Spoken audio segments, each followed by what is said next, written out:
गौरी आवाहन 2025 संपूर्ण माहिती। नमस्कार सर्वांना, मी प्रांजली। या व्हिडिओमध्ये मी तुमच्यासोबत गौरी आवाहनाचा शुभ मुहूर्त, दुसऱ्या दिवशी महापूजा, महानैवेद्य आणि महाआरतीचा शुभ मुहूर्त, तिसऱ्या दिवशी गौरी विसर्जनाचा शुभ मुहूर्त, तसेच गौरी आवाहन करतेवेळी म्हणजेच गौरी तुळशी जवळून आपल्या घरात आणतेवेळी दोन महिलांमध्ये एक संभाषण केलं जातं। त्यामध्ये काय म्हणायचं आहे, गौरी घरात आणल्यानंतर त्यांचं पूजन कसं करायचं आहे, त्यांना नैवेद्य काय दाखवायचं आहे, त्या नैवेद्याचं नंतर काय करायचं आहे, गाठी कधी घ्यायच्या आहेत, गाठी कशा पाडायच्या आहेत, महानैवेद्यामध्ये कोणकोणते पदार्थ बनवायचे असतात, काय स्वयंपाक बनवावा लागतो, महानैवेद्य झाल्यानंतर कोणती आरती आपल्याला करायची आहे, अनुराधा नक्षत्र, ज्येष्ठा नक्षत्र तसेच मूळ नक्षत्र यांची माहिती व गौरी विसर्जन करताना कोणता मंत्र म्हणायचा आहे तो मंत्र सुद्धा या व्हिडिओमध्ये मी तुमच्यासोबत शेअर करणार आहे। त्यामुळे हा व्हिडिओ खूप माहितीपूर्वक असणार आहे आणि पारंपरिक विधिवत पद्धतीने या सगळ्या गोष्टी कशा करायच्या हे मी तुमच्यासोबत शेअर करणार आहे। हा व्हिडिओ बघितल्यानंतर गौरी आगमनाबद्दल किंवा गौरी आवाहनाबद्दल किंवा या संपूर्ण 3 दिवसाच्या सणाबद्दल कोणताही प्रश्न तुमच्या मनामध्ये उरणार नाही। त्यामुळे हा व्हिडिओ संपूर्ण बघावा। गौरी घरात घेताना एका तामणामध्ये कोरडं कुंकू घ्यायचं आहे, त्यामध्ये उष्ट न केलेलं स्वच्छ देवपूजेसाठी आपण जे पाणी वापरतो ते पाणी मिक्स करायचं आहे आणि हे कुंकू थोडंसं पातळ ओलं करून घ्यायचं आहे आणि घरातील सवाष्णी स्त्रीने म्हणजे आपल्या घरातील लक्ष्मीने तुळशीपासून ते आपल्या देवघरापर्यंत आणि जिथे आपण महालक्ष्मी उभ्या करणार आहोत तिथपर्यंत कुंकवाच्या हाताने फरशीवर छापे उमटवत घरात यायचं आहे। गौरी घरात आणताना कधीही शांतता नसावी। गौरी घरात आणताना आपल्या देवघरातील जी घंटी असते ती मुलांच्या हातामध्ये द्यायची आहे आणि ती वाजवायची आहे, किंवा एखादी प्लेट आणि चमचा घ्यायचा आणि तो मुलांना वाजवायला लावायचा आहे आणि वाजवत गाजवत गौरी ज्या आहेत त्या आपल्याला घरात आणायच्या आहेत। गौरी घरात आणण्यापूर्वी आपल्या घराचं जे मुख्य प्रवेशद्वार असतं त्याच्या उंबरठ्यावर मध्यभागी गव्हाने भरलेला एक तांब्या किंवा मापट भरून ठेवायचा आहे। ज्यांच्या हातात गौरी असतात त्यांनी त्यांच्या उजव्या हाताने त्या गौरींची जी परात आहे किंवा ज्यामध्ये गौरी ठेवलेल्या आहेत त्याने ते मापट जे आहे ते ओलांडायचं आहे आणि त्या स्त्रीने किंवा जेवढे जण आपण गौरी घरात आणताना तिथे उपस्थित आहोत त्या सर्वांनी उजवा पाय घरामध्ये टाकून घरामध्ये प्रवेश करायचा आहे। सुरुवातीला मी उल्लेख केल्याप्रमाणे ज्यांच्या हातात गौरी असतात व ज्या कुंकवाचे छापे उमटवत असतात त्या दोघींमध्ये एक संवाद केला जातो। तो संवाद अशा प्रकारे, जी महिला कुंकवाचे छापे देत आहे त्या महिलेने ज्या महिलेच्या हातामध्ये गौरी आहेत त्यांना विचारायचं कोण आलं, आणि ज्यांच्या हातामध्ये गौरी असतात त्यांनी म्हणायचं गौरी आल्या। त्यानंतर कुंकवाचे छापे देणाऱ्या महिलेने म्हणायचं कशाच्या पावली, आणि त्यानंतर गौरी हातात घेतलेल्या महिलेने म्हणायचं सोन्याच्या पावली। या प्रकारे वेगवेगळ्या पद्धतीने आपल्याला म्हणायचं आहे। जसं की पहिल्या वेळेस सुरुवात आपल्याला अशीच करायची आहे, दुसऱ्या वेळेस सेम छापे देणारीने म्हणायचं कोण आले, गौरी हातात असलेल्या महिलेने म्हणायचं गौरी आल्या, छापे देणारीने विचारायचं कशाच्या पावली, आणि ज्यांच्या हातात गौरी आहेत त्यांनी म्हणायचं घरात सुख समृद्धी घेऊन सोन्याच्या पावली। तिसऱ्या वेळेस कोण आले, गौरी आल्या, कशाच्या पावली, धनधान्य संपत्ती घेऊन सोन्याच्या पावली। चौथ्या वेळेस कोण आलं, गौरी आल्या, कशाच्या पावली, ज्या ज्या गोष्टी तुम्हाला शुभ गोष्टी आपल्या घरामध्ये व्हाव्या वाटतात, आपल्या घरामध्ये कोणकोणते चांगले बदल आपल्याला व्हावे वाटतात त्या सगळ्या गोष्टी एक एक करून तुम्हाला म्हणायच्या आहेत। जसं की बघा, तुमच्या घरामध्ये लग्नाचे मुलं मुली असतील तर त्यांचं लग्न व्हावं, यावर्षी आमच्या घरामध्ये शुभ कार्य मंगल कार्य व्हावं, घरात कोणाचं लग्न झालेलं असेल तर सुनेला संतान प्राप्ती व्हावी, तुमचे मुलं मुली नोकरीच्या प्रयत्नामध्ये असतील त्यांना त्यांच्या मनाप्रमाणे चांगली नोकरी मिळावी, किंवा चहूबाजूने आपल्या घरामध्ये धनधान्याची बरकत व्हावी, धनधान्यामध्ये भरभराट व्हावी, ज्या काही गोष्टी चांगल्या तुम्हाला तुमच्या आयुष्यामध्ये घडाव्या वाटतात त्या सगळ्या गोष्टी एक एक करून तुम्हाला या संवादामध्ये बोलायच्या आहेत। आणि हो, हा खरोखर अनुभव आहे। पुढच्या वर्षीच्या गौरी गणपती येईपर्यंत गौरी आगमनावेळी तुम्ही बोललेल्या जवळजवळ सगळ्या गोष्टी, तुमच्या सगळ्या इच्छा पूर्ण झालेल्या असतात। शेवटी काय बघा, आपला विश्वास महत्वाचा आहे। गौरी घरात आणल्यानंतर त्यांचं पूजन करायचं असतं, नैवेद्य दाखवून त्यांची आरती करायची असते। बऱ्याच भागांमध्ये भाजी भाकरीचा नैवेद्य जेव्हा आपण गौरी घरामध्ये आणतो तेव्हा दाखवला जातो। या भाजीमध्ये मेथीची भाजी किंवा शेपूची भाजी बनवली जाते, किंवा या व्यतिरिक्त कोणतीही जी पालेभाजी असते ती बनवली जाते। किंवा आपापल्या रूढी परंपरेप्रमाणे नैवेद्य हा वेगवेगळा असू शकतो। जसं की आमच्याकडे आपण गौरींसाठी जे काही फराळाचे पदार्थ बनवतो तर अशा 5 फराळी पदार्थांचा नैवेद्य दाखवला जातो। त्यामध्ये वेगवेगळ्या प्रकारचे लाडू आवर्जून असतात।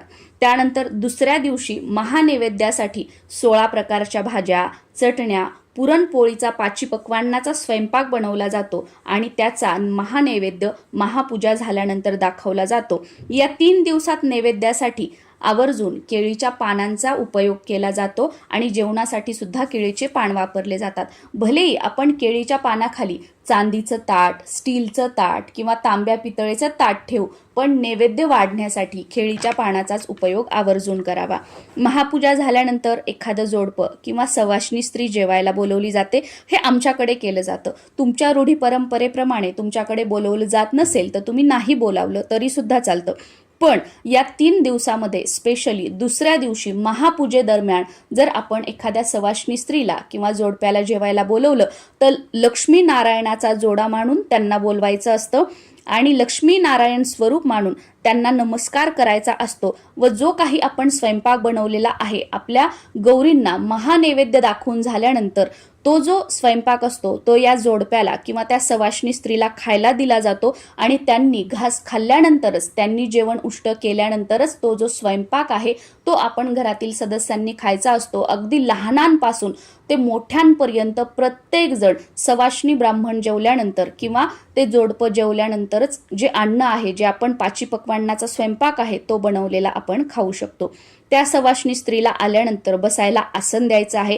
त्यांना जिथे आपण जेवायला वाढणार आहोत त्यांच्या समोर रांगोळी काढायची आहे। सुरुवातीला त्यांना हळद कुंकू लावून घ्यायचं आहे घरातील सर्वांनी। भलेही बघा 80, 85, 70 वर्षाचे ज्येष्ठ मंडळी जरी घरातील असतील आणि आपण जे जोडपं बोलवलेलं आहे ते वयानं खूप लहान असेल, म्हणजे नवीन लग्न झालेलं किंवा अर्ध्या वयाचे आपल्यापेक्षा लहान, तरी सुद्धा त्यांच्या आपल्याला पाया पडायचं आहे। कारण का की लक्ष्मी नारायणाची जोडी म्हणून आपण त्यांना जेवायला बोलवलेलं आहे आणि लक्ष्मी नारायण म्हणून आपण त्यांचा मान सन्मान करत आहोत, म्हणून घरातील सर्वांनी त्यांच्या पाया पडायचं आहे।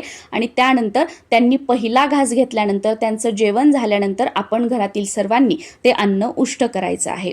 जेवण झाल्यानंतर त्या सवाष्णी महिलेची ओटी भरायची आहे। त्यांच्यासोबत जे त्यांचे मिस्टर असतील त्यांना दक्षिणा द्यायची आहे किंवा ती महिला जी असेल त्यांना दक्षिणा द्यायची आहे। परत एकदा त्यांना नमस्कार करून आपल्याला त्यांना वाटी लावायचं आहे। असं आमच्याकडे महालक्ष्मीच्या 3ही दिवस सवाष्णी जी असते ती जेवायला असते। तुमच्याकडे जर 1 दिवस असेल म्हणजे महानैवेद्याच्या दिवशी तर तुम्ही फक्त त्या दिवशी बोलवू शकता किंवा या अगोदर जर तुम्ही कधी बोलवलेली नसेल सवाष्ण किंवा एखादं जोडपं आणि जर तुमची इच्छा असेल तर तुम्ही नक्कीच बोलवू शकता, काही हरकत नाही। शेवटी आपल्या घरातील मोठ्या मंडळींना विचारा आणि हा निर्णय मग तुम्ही घेऊ शकता। तिसऱ्या दिवशी सकाळची पूजा करून आपल्याला दोरे घ्यायचे असतात, गाठी पाडायच्या असतात व संध्याकाळी एकमेकींच्या घरी हळदी कुंकाला जाऊन एकमेकींच्या गौरींचे दर्शन करायचे असते आणि त्या दिवशी रात्री मूळ नक्षत्रावर, मूळ नक्षत्राच्या शुभ मुहूर्तावर गौरींचं विसर्जन करायचं असतं। गौरी विसर्जनाच्या दिवशी गौरींना खीर कानवल्याचा नैवेद्य दाखवायचा असतो। खना नारळाने त्यांची ओटी भरायची असते आणि गौरींचे विसर्जन करण्यापूर्वी पुढच्या वर्षी सोन्याच्या पावली येण्याची त्यांना विनंती करायची असते आणि विसर्जन मंत्र बोलून जे मुखवटे आहेत त्यांना हळद कुंकू वगैरे अर्पण करून घरातील सर्वांनी नमस्कार करून गौरी उतरवायच्या असतात। यंदा 2026 मध्ये 17 सप्टेंबर रोजी ज्येष्ठा गौरींचे आगमन होणार आहे।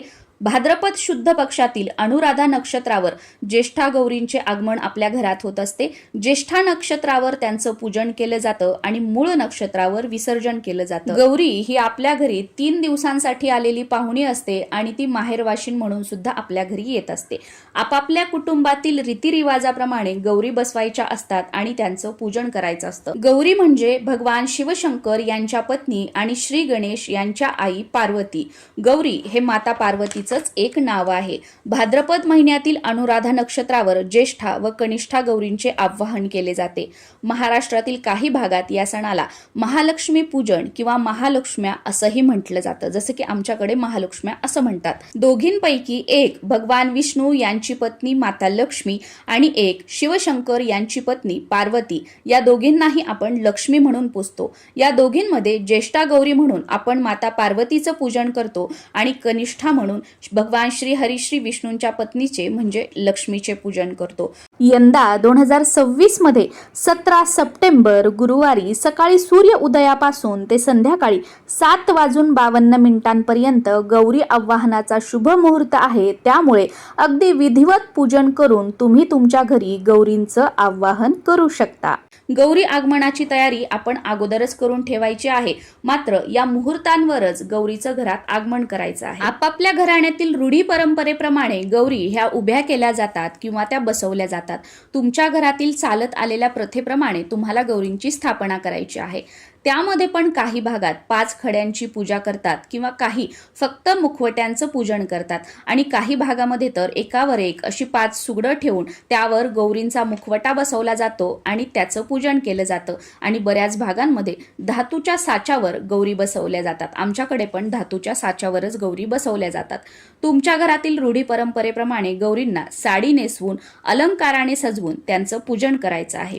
गौरींचं आगमन करण्यापूर्वी आपलं घर स्वच्छ करून घ्यायचं आहे। घरातील जाळी जळमट काढून घ्यायची आहेत, अंगण स्वच्छ करायचं आहे, दारात छानशी रांगोळी काढून घ्यायची आहे आणि आवर्जून मुख्य दरवाजाला आंब्याच्या पानांचं तोरण लावायचं आहे आणि आपल्या घरात येणारी लक्ष्मीची पावलं सुद्धा कुंकवाने या दिवशी काढायची आहे किंवा रांगोळीने सुद्धा तुम्ही पावलं काढू शकता आणि त्यावर आवर्जून हळद कुंकू अर्पण करायचं आहे।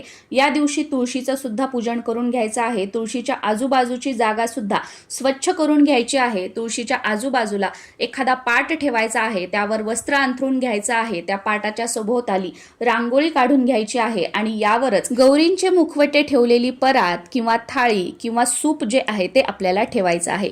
गौरींचं आगमन करण्यासाठी एखादी परात, थाळी किंवा सूप घ्यायचे आहे। तुमच्याकडे जी परंपरागत चालत आलेली पद्धत आहे ज्यामध्ये गौरींचे मुखवटे ठेवले जातात तेच घ्यायचं आहे आणि त्यामध्ये गहू भरायचे आहेत। त्या गव्हावर हळद कुंकू अर्पण करायचं आहे आणि नंतर त्यावर आपल्याला मुखवटे ठेवायचे आहेत। बऱ्याच भागांमध्ये जे आपले 2 मुखवटे असतात, ज्येष्ठा आणि कनिष्ठाचे, या दोन्हींच्या मध्ये एक गणपती स्वरूप सुपारी ठेवली जाते किंवा आपल्या देवघरातील गणपती बाप्पांची जी मूर्ती असते ती सुद्धा ठेवली जाते। तुमच्याकडे अशी पद्धत असेल तर तुम्हाला ती ठेवायची आहे आणि अशी काही पद्धत नसेल तर काहीच ठेवायचं नाहीये। त्यानंतर गौरींच्या डोक्यावर नवीन ब्लाउज पीस ओढून घ्यायचं आहे। त्यांच्या समोर पानाचे विडे ठेवायचे आहेत। मध्यभागी जर तुम्ही गणपती बाप्पा ठेवलेले असतील तर 3 पानाचे विडे ठेवायचे आहेत आणि त्या पानाच्या विड्यावर खोबरं, हळकुंड, 1 रुपयाचं नाणं, सुपारी, खारीक ठेवून हळद कुंकू त्यावर अर्पण करायचं आहे। आणि मध्यभागी जर तुमच्याकडे गणपती बाप्पांची मूर्ती किंवा सुपारी ठेवण्याची पद्धत नसेल तर फक्त 2 विडे ठेवायचे आहेत आणि त्यावर हे सामान ठेवायचं आहे। त्यानंतर दिवा लावून घ्यायचा आहे। सुरुवातीला मुखवट्यांना हळद कुंकू अर्पण करून घ्यायचं आहे। धूप दीप ओवाळून घ्यायचं आहे। फुलं अर्पण करायची आहेत। वस्त्रमाळ म्हणजे ज्याला कापसाचे वस्त्र म्हटलं जातं तर रंगवलेली वस्त्रमाळ अर्पण करायची आहे आणि दूध साखरेचा नैवेद्य दाखवून गौरी आपल्याला घरात आणायच्या आहेत।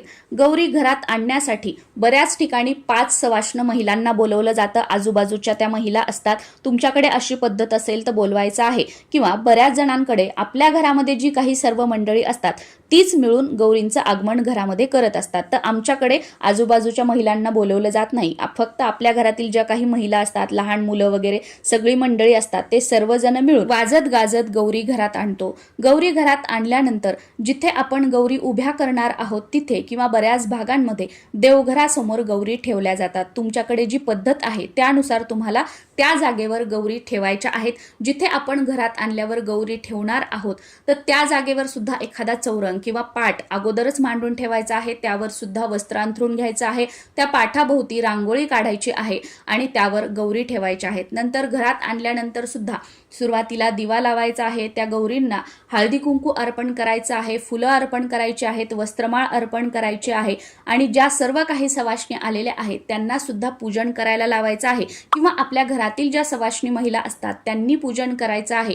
आणि त्यानंतर मग इथे तुमच्याकडे जो काही नैवेद्य असतो भाजी भाकरीचा किंवा फराळाच्या 5 पदार्थांचा, आमच्याकडे हाच असतो, तो नैवेद्य दाखवायचा आहे किंवा याच्या व्यतिरिक्त अजून कोणता नैवेद्य दाखवला जात असेल तर तो दाखवायचा आहे आणि त्यानंतर घरातील ज्या सर्व महिला आलेल्या आहेत त्यांना सुद्धा हळदी कुंकू लावून घ्यायचं आहे आणि त्यानंतर मग त्या ज्या महिला आहेत त्यांच्या घरी जातात आणि मग आपण गौरी उभ्या करायच्या आहेत। असा हा 3 दिवसांचा गौरींचा सण असतो। पहिल्या दिवशी गौरी आवाहन, दुसऱ्या दिवशी महापूजा करून महानैवेद्य दाखवून महाआरती केली जाते। दुसऱ्या दिवशी महापूजेचा मुहूर्त दिवसभर आहे, फक्त सकाळी 10:43 ते दुपारी 12:15 हा राहू काळ सोडून तुम्ही पूजन करू शकता। दुसऱ्या दिवशीच्या पूजेची पद्धत सुद्धा प्रत्येक भागानुसार किंवा तुमच्या घराच्या परंपरेनुसार वेगवेगळी असू शकते। तर तुमच्या रूढी परंपरेनुसार तुम्हाला दुसऱ्या दिवशीची महापूजा, नैवेद्य आणि आरती करायची आहे। आरतीमध्ये सुरुवातीला गणपतीची आरती, त्यानंतर महालक्ष्मीची आरती,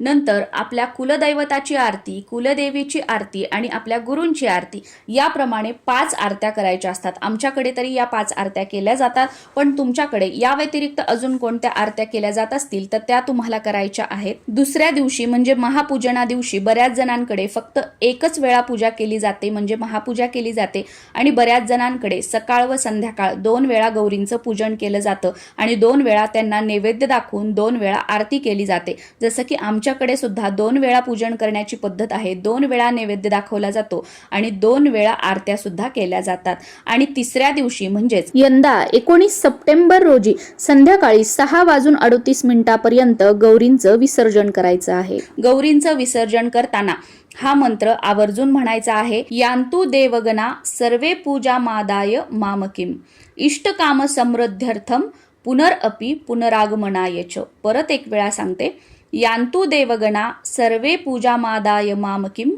इष्टकाम समृद्ध्यर्थम पुनरअपि पुनरागमनाय च। हा मंत्र खाली डिस्क्रिप्शन मध्ये मी तुम्हाला देत आहे, किंवा या मंत्राचा शॉर्ट व्हिडिओ सुद्धा आपल्या चॅनलवर अपलोड झालेला आहे, किंवा तुम्ही माझ्या इंस्टाग्राम अकाउंटवर सुद्धा हा मंत्र ऐकू शकता। माझं इंस्टाग्राम अकाउंट आहे प्रांजली जोशी। याचबरोबर गौरी पूजनामध्ये महापूजेला ज्या आरती केल्या जातात त्या सुद्धा मी आपल्या चॅनलवर अपलोड केलेल्या आहेत। त्या सर्व विदाऊट म्युझिक आहेत, त्यामुळे अगदी पटकन आणि सहज त्या आरती करून होतात। ज्येष्ठा गौरीची कथा सुद्धा मी आपल्या चॅनलवर अपलोड केलेली आहे। याचबरोबर प्रत्यक्ष गणपतीची स्थापना कशी करावी हे करून दाखवलेलं आहे। असे वेगवेगळे व्हिडिओ आपल्या चॅनलवर अपलोड झालेले आहेत, त्यामुळे नक्कीच प्रांजली जोशी या चॅनलला तुम्ही भेट देऊ शकता। आय होप गौरी आवाहनाबद्दल तुम्हाला संपूर्ण माहिती मिळालेली असेल, पण तरी सुद्धा अजून काही प्रश्न तुमच्या मनामध्ये असतील तर खाली कॉमेंटमध्ये तुम्ही विचारू शकता।